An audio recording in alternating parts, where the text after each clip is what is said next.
ایک دفعہ ایک عورت ایک پیر صاحب کے پاس پہلی بار گئی کچھ دعا کروانے کے لیے، تو بیٹھتے وقت اس کی ہوا خارج ہو گئی اور آواز پیدا ہوئی۔ اسے بہت شرمندگی ہوئی، اتنی کہ بے انتہا۔ پیر صاحب سے جب اس نے بات کی تو پیر صاحب نے بولا، بیٹا اونچا بولو، میں اونچا سنتا ہوں۔ وہ جب بہت اونچی بولی تب پیر صاحب کو اس کی بات سمجھ میں آئی۔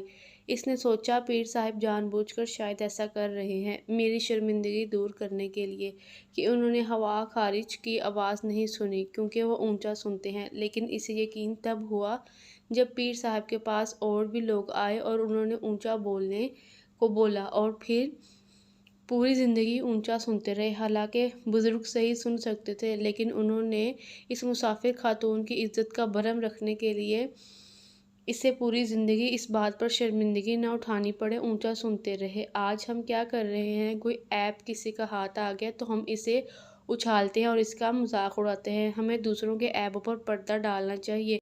کسی کی بات پتہ لگ گئی، کوئی نہ چاہتے ہوئے غلطی کر بیٹھا ہے تو ہم اس کا مذاق اڑاتے ہیں۔ چینل کو سبسکرائب ضرور کریے گا۔